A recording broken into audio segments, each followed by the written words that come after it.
Brought to you by ITIL.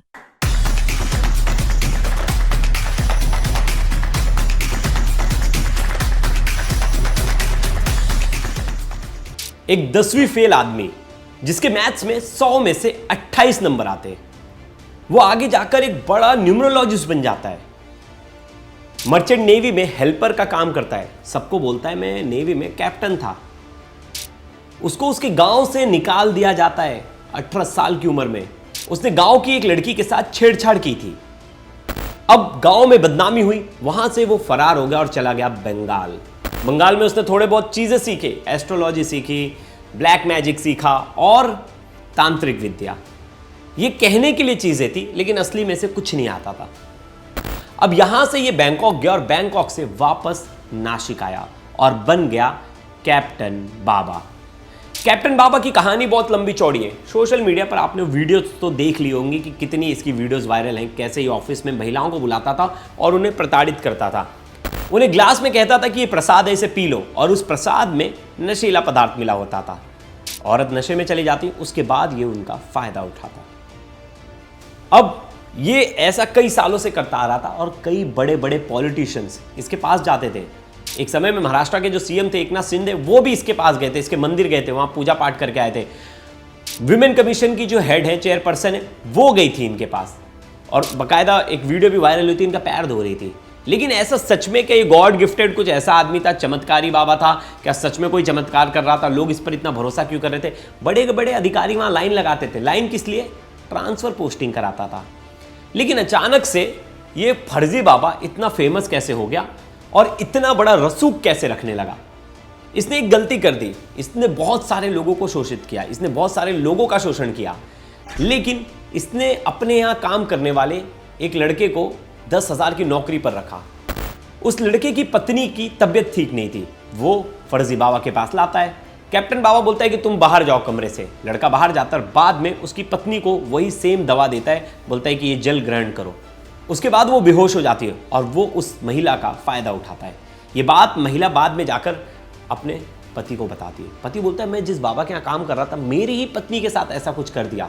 उसने बोला अब मैं इसका पोल पट्टी खोलूंगा, और वो उसको जाता है, पहले कन्फ्रंट करता है, बोलता है कि आपने कैसे किया? बाबा बोलता है चल निकल यहाँ से, और उसको नौकरी से निकाल देता है। वो ठान लेता है कि अब मैं बाबा को एक्सपोज करूंगा। फिर उसके यहाँ जो काम करता था लड़का, उसने एक प्लानिंग रची। उसने बोला इसे एक्सपोज करूंगा और अच्छे से एक्सपोज करूंगा। एक्सपोज करने के लिए उसे सबूत चाहिए थे और उसे अपने साथ मिला और प्लान का हिस्सा बनाया। अब इनकी प्लानिंग थी कि इस रूम में, जिस रूम में बाबा औरतों का शोषण करता है, उस रूम में हम कैमरा लगाएंगे और इसकी वीडियो रिकॉर्ड करेंगे। बाद में वो वीडियोस जो है पुलिस को दे देंगे। और ऐसा ही किया। उसने कई दिनों तक वीडियो रिकॉर्डिंग की और 50 से ज़्यादा औरतों की वीडियो जो थी उस लड़के के पास थी और अनगिनत क्लिप्स। अब ऐसे में बाबा को शक हो गया, तो बाबा के कानों तक खबर पहुंच गई थी कि कोई जो है उसकी वीडियोस जो है वायरल कर रहा है और उसकी वीडियो जो है किसी के पास है। ऐसे में उसे पता चलता है कि जो उसके यहाँ पहले काम करता था, जो उसका असिस्टेंट था, वही ये सब कुछ कर रहा है। उसको झूठे मुकदमे में फंसाने की प्लानिंग रचता है बाबा। बाबा बोलता है कि मुझे 50 करोड़ के एक्सटॉर्शन मांग रहा है और बाकायदा अपने यहाँ एक महिला से उस लड़के पर FIR दर्ज करवाता है कि ये मुझे ब्लैकमेल कर रहा है AI फुटेज भेज के। अब यहाँ से जब पुलिस उस लड़के को उठाती है, अब अरेस्ट करती है, तब वो लड़का नासिक पुलिस के सामने सब सच बता देता है। बोलता है कि ये देखो बाबा तो ऐसा है और बाबा तो कुकर्मी है, बाबा की इतनी सारी वीडियोज़ हैं और वीडियोज़ के साथ साथ बाबा ने बहुत सारी महिलाओं को ब्लैकमेल किया और अमीर घराने की महिलाओं को टारगेट करता था। ऐसे में पुलिस भी सन्न रह जाती है। जब ये खबर मार्केट में आती है, बाहर आती है, तो भूचाल मच जाता है, क्योंकि इस बाबा के पीछे जो बैकिंग थी वो बहुत बड़ी थी और इस बाबा के पीछे बड़े बड़े पॉलिटिशियंस थे, बड़े बड़े पॉलिटिकल लोगों के साथ इसकी फोटो थी। अच्छा रसूख था। इसने ऑफिस जो खोला था, वो ऑफिस खोला तो प्रॉपर्टी डीलिंग के लिए था, लेकिन वहां रहकर ये करता क्या था? ये लोगों का हाथ देखता था। ये तंत्र विद्या से बोलता था कि मैं तुम्हारे पीछे जो संकट पड़ा है उसे भगा दूंगा। लेकिन बाबा को नहीं पता था अब वो संकट में फंसने वाला है। और बाबा फंस भी गया। SIT बैठ गई, जांच शुरू हो गई, उसे अरेस्ट कर लिया गया। कई महिलाएं सामने आ गई जिन्होंने बताया बाबा ने हमारे साथ शोषण किया है। लेकिन अब बाबा के जितने भी बाहर भक्त थे और उसके जो खास लोग थे, उनमें एक आदमी का नाम शामिल था। उसका नाम था जितेंद्र शेलके, जिसकी उम्र 50 साल है। बाबा जो भी प्रॉपर्टी खरीदता उसमें इस बिजनेसमैन को एज अ गवाह रखता। जितनी भी प्रॉपर्टीज है उसका पूरा हिसाब किताब जितेंद्र शेलके के पास था और अचानक से जितेंद्र शेलके की मौत हो जाती है। इसे मौत कहें या हत्या, क्योंकि वो गाड़ी से जा रहे थे और कुछ दिन पहले नासिक पुलिस ने पूछताछ की थी, ईडी भी पूछताछ करने वाली थी कि बाबा की कितनी संपत्ति है, बाबा की कितनी प्रॉपर्टी है, और रोड एक्सीडेंट में इसकी और इसकी पत्नी की मौत हो जाती है। अब यहां से सवाल खड़ा होता है, क्या बाबा के लोग बाहर अभी भी काम कर रहे हैं? जैसे राम रहीम, आसाराम, ऐसे तमाम बाबा थे, उनके लोग बाहर काम कर रहे थे और गवाहों पे प्रेशर डाल रहे थे, और जहां गवाह मैनेज नहीं हो रहे थे वहां गवाह की हत्या करवा दी जाती थी। तो क्या यहां भी बाबा ने अंदर रहकर अपने बाहर अनुयायी लोगों को, कह लीजिए कि अपने खासम खास लोगों की हत्या करवा रहा है कि पुलिस के पास कोई सबूत ना मिले, एसआईटी के पास कोई सबूत ना मिले, और ईडी जो जांच करी उसे भी कोई सबूत ना मिले? तो जानेंगे डिटेल में अब तक शुरुआत से लेकर बाबा की शुरुआती जिंदगी कैसी थी, बाबा क्या करता था, और अब तक की पूरी कहानी डिटेल में। लास्ट तक इस वीडियो में बने रहिएगा। नमस्कार, मेरा नाम है प्रेष पांडे और आप देख रहे हो क्राइम तक।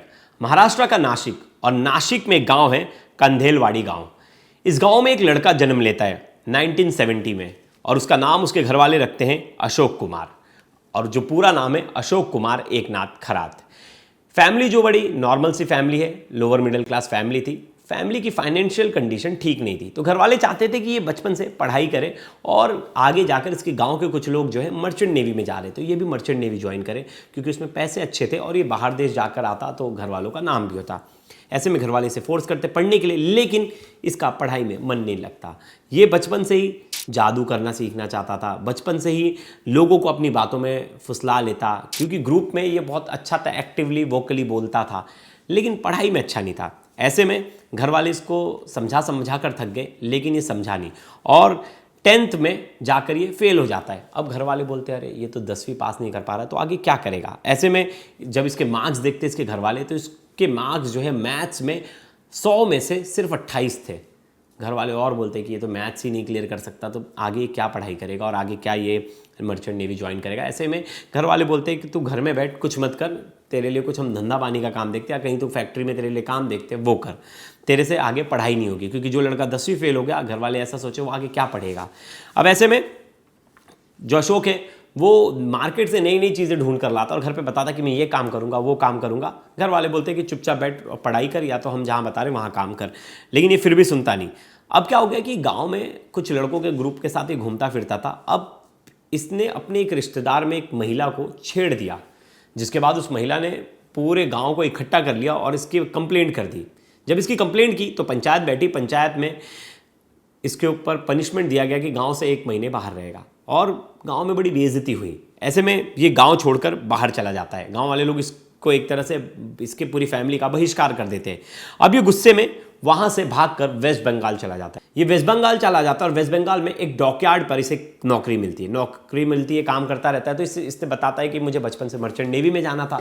तो कुछ लोग बोलते हैं कि छोटा मोटा हेल्पर का काम कर लो, पेंटर वंटर कुछ भी बन जाओ, और कुछ भी ऐसी स्किल वाला एक काम सीख लो और तुम आराम से चले जाओगे नेवी में, मर्चेंट नेवी में, कोई दिक्कत नहीं है। फिर ये करता है पेंटिंग और बाकी चीज़ें काम सीखता है, वेल्डिंग, और ये मर्चेंट नेवी का काम करने लगता है। वहाँ से ये थाईलैंड चला जाता है और कई दिनों तक ये जो है मर्चेंट नेवी का काम करता, और कुछ सालों बाद थोड़ा बहुत पैसा कमाकर ये नासिक वापस लौटता है। लेकिन ये फोटो ऐसी खिंचा कर लौटता है बाहर देश में और शिप पे कि ऐसा लगे कि ये खुद ही कैप्टन है, उस शिप को चलाने वाला यही है। और 22 साल बाद 150 देश घूमने के बाद ये वापस लौटता है नासिक, और नासिक लौटता है तब इसके पास जो है ठीक ठाक पैसे थे।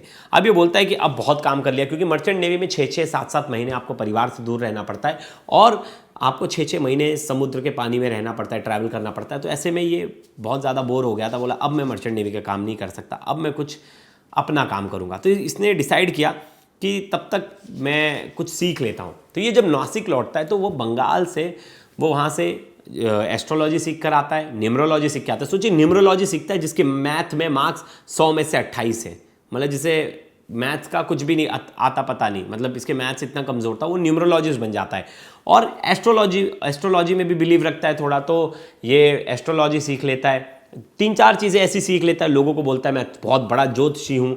और यहाँ तक कि वो लोगों को ये कहता था कि उसको काला जादू आता है, ब्लैक मैजिक, तांत्रिक विद्या भी है इसके पास, और तांत्रिक क्रिया ये करता है। ऐसे में अब ये जब पहुंचा तो अचानक से लोगों ने इसके पास पैसा देखा और ये इसने अपना शुरुआत में जब लोगों को पता नहीं था कि पीआर होता क्या है, कैसे अपना नाम बढ़ाया जाए, तो ये कुछ लोगों को बुलाता, जो पुरानी टेक्टिक है। कुछ लोग फिर बाहर जाके बोलते अरे बाबा की वजह से तो मेरा भला हो गया, बाबा ने तो मेरा उद्धार करा दिया। अब ये सब चीज़ें जो थी धीरे धीरे मार्केट में फैलने लगी। वैसे बहुत सारे लोग आने लगे। अगर अचानक में कोई आपको अचानक से बोले कि आपका चेहरा देखकर लगता है कि आप बहुत आगे जाओगे, अरे सामने वाला देख के तुरंत बोलेगा अरे यार बाबा जी ने क्या बात बोली। और यही करता था फेस रीडिंग के नाम पे, हैंड रीडिंग के नाम पे और न्यूमरोलॉजी से आपका भविष्य बताने के नाम पर ये बहुत सारे लोगों को ठगना इसने धीरे धीरे शुरू कर दिया। अब धीरे धीरे इसका कुनबा जो है वो बढ़ता जा रहा था, कई लोग इससे जुड़ते जा रहे थे। ऐसे में अब बाबा की जो इमेज थी, जो शुरुआती इमेज थी, जो गांव में इसने कांड किया था, हर कोई वो भूल गया था। अब ये 1990 से लेकर 2000 तक इसने नासिक में एक ऑफिस खोला। उस ऑफिस का नाम था ओकस प्रॉपर्टी और यहाँ काम होना था रियल स्टेट का। लेकिन बाबा ने इस रियल स्टेट के ऑफिस को अड्डा बना दिया था बाबागिरी का। अब यहीं जो क्लाइंट आते थे, बिजनेसमैन जो आते थे प्लॉट लेने, घर लेने, उन्हीं को ये बोलता था अरे आप प्लॉट लेने हो, प्लॉट लो ना लो लेकिन मेरे से ज्ञान जरूर लेकर जाओ। और ये फ्री का ज्ञान देता। वो फ्री का ज्ञान उस आदमी को फिर से अट्रैक्ट करता और वो वापस आता। अब धीरे धीरे इसने एक दूसरे को मैसेज पास ऑन करना शुरू हुआ, ये बाबा बहुत अच्छे बहुत अच्छे बहुत अच्छे। अब धीरे धीरे पूरे गाँव में आसपास में ये चीज़ें फैल गई थी। अब इसका नाम बढ़ने लगा था। और अक्सर यही होता है, किसी का कुछ भला होता नहीं, जो लाइफ में लिखा है वही हो रहा है। लेकिन कुछ लोगों को लगता है कि बाबा से मिलने के बाद मेरा काम हुआ है, मतलब बाबा ने करा है। अब यही ये चीज़ परसेप्शन क्रिएट हो गया और हर कोई इसके पास पहुंचने लगा। ऐसे में इसने एक स्टार्टिंग में एक बिजनेस ढूंढ लिया। ये इमली की जो बीज होती हैं, सीड्स, वो इमली के बीज इसने खरीद लेता था 100 रुपये किलो और उन्हें बेचता था 10,000 रुपये किलो। लो बाबा जी का प्रसाद है, अपने कमरे में जाकर रख दो, यहाँ रख दो, वहाँ रख दो। ऐसी तमाम तरह की चीज़ें बताता था, उटपटांग चीज़ें, और उसे 1-1 लाख रुपए तक बेचता था। अब ऐसे में इसने पैसे तो बहुत कमाए, फिर शहद देता था। अपना 10 रुपये का शहद खरीद के शीशी जो छोटी वाली है उसको बेचता था 2,000-3,000 में। मतलब इसने बहुत सारी चीज़ें ऐसी खुद की लॉन्च कर दी, पूजा का सामान। फिर इसने वीआईपी क्लाइंट्स को विदेश ले जाकर पूजा कराना शुरू कर दिया, दूसरे जगहों पर ले जाकर पूजा कराना शुरू कर दिया और बोला कि ये पूजा करवाओगे तो इससे ये शांति मिलेगी, ये पूजा करवाओगे तो इसमें ये धन प्राप्ति मिलेगी। धीरे धीरे पॉलिटिकल लोग भी इसके पर आने लगे, क्योंकि देखिए जहाँ बाबा जहाँ लोग वहाँ पॉलिटिक्स की एंट्री ना हो, ऐसा हो सकता है देश में? बिल्कुल नहीं। तो ये बाबा जी फेमस हो रहे थे, पब्लिक आ रहे थे, तो पब्लिक से वोट था, पब्लिक मतलब वोट, और पॉलिटिशियंस को ये दिख गया तो बहुत सारे पॉलिटिशियंस भी इसके पास आने लगे। अब पॉलिटिशियन आने लगे तो नज़र पड़ी ब्यूरोक्रेट्स की, अधिकारियों की, कि अरे नेता लोग इसके पास जा रहे तो ये तो बाबा हमारा तो ट्रांसफ़र करा देगा। ऐसे में बाबा धीरे धीरे और पावरफुल होता गया। तो इसके यहाँ बड़े बड़े अधिकारी आने लगते थे, उनके साथ ये फोटो निकालता और फिर किसी नए बिजनेसमैन को दिखाता, बोलता ये देखो मेरी इतनी पहुँच है। अब ऐसे में इसके साथ जो थे बहुत सारे अधिकारी जुड़ गए थे, बहुत सारे पॉलिटिशियंस जुड़ गए थे और ये आराम से कई करोड़ का आदमी बन गया था। मतलब ठीक ठाक पैसे इसने कमा लिए थे। अब 2010 के आसपास इसने एक संस्था बनाई जिसका नाम था शिवनिका संस्था फाउंडेशन, और इस ट्रस्ट में जो है कई मेंबर्स को इसने, बिजनेसमैन लोगों को उसमें हायर किया, उसमें बिजनेसमैन लोगों को मेंबर बनाया और इसने एक आश्रम भी बनाया जो 30 एकड़ में पूरा फैला हुआ था। उसमें फार्म हाउस था, मंदिर था, बड़ा हॉल था और लाइव एरिया था जहाँ ये बैठकर प्रवचन देता था। फिर धीरे धीरे ये सब कुछ करने लगा था। एक प्रॉपर बाबा जो एस्ट्रोलॉजी जानता है, न्यूमरोलॉजी जानता है, ज्योतिषी है, फिर आगे जाकर ये ज्ञान भी देने लगा, स्पिरिचुअल ज्ञान। अब यहाँ तक ये चीज़ें होती थी। फिर इसने एक वो ढूंढ कर निकाला कि ये गांव के लोग हैं, सोशल मीडिया उस टाइम पर था नहीं कि आप वायरल हो जाओ और लोग आप पर हंसे। तो ये क्या करता था, रिमोट कंट्रोल से चलने वाला इसने देखा था थाईलैंड में सांप मिलता, वो सांप लाता, कुएं में डालता और उस सांप को ये निकालता। सांप पहले दिखाता चलाते हुए और उस सांप को निकालता। लोगों को लगता था भाई ये तो सांपों का राजा है। फिर इसको बोलते थे कि अरे इससे तो गॉड गिफ्टेड है, इसके पास तो इतने सारे सांप आ जाते, इसे डसते भी नहीं। अब ऐसे में इसने बहुत सारी प्रॉपर्टी बना ली और नासिक में तुप्तबाला बंगला बनाया, फिर ब्रह्मा सदन बनाया, फिर फार्म हाउस बनाया और 50 से ज़्यादा प्रॉपर्टीज़ इसके नाम पर थी। बैंक अकाउंट्स में 2020 से 2022 के आसपास जो था वो उसमें घाटा दिख रहा था, लेकिन अचानक से 2025 में तुरंत अकाउंट में पैसे बढ़ गए और 2 करोड़ के आसपास जो है प्रॉफिट दिखने लगा, संपत्ति और बढ़ती जा रही थी। एसआईटी का दावा था कि 4 साल में 70 करोड़ की इसने प्रॉपर्टी बना ली। ऐसे में पूजा अनुष्ठान, वीआईपी रिचुअल्स, विदेश में ले जाकर जंगलों में पूजा करवाना, इन सब नाम पर बने बड़े बिजनेसमैन को ये ठगता था और उनको बोलता था तुम मुझसे पूजा कराओ, बाकी का तुम्हारा जो काम रुक रहा है वो मैं करवा के दूंगा। अब यहां तक तो ये बिजनेसमैन को लूटता था, लेकिन इसकी नज़र जाने लगी बिजनेसमैन की जो पत्नी है, महिलाएं हैं, उन पर।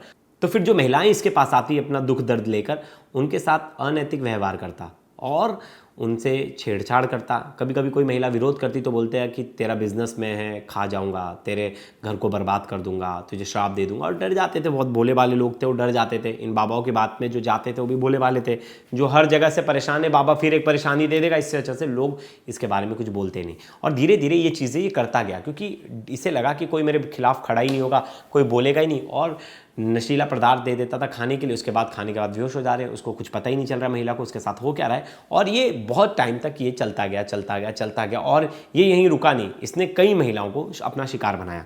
ऐसे में अब ये सब चीज़ें हो रही थी, अब इसकी नज़र पड़ी अपने ही यहाँ एक एम्प्लॉय की पत्नी पर। ये उसे बहुत दिनों से देख रहा था और अचानक से ये एक दिन पूछता है कि तू काम पर क्यों नहीं आया। इसके यहाँ असिस्टेंट था और उसको 10,000 रुपए की नौकरी पर इसने रखा था।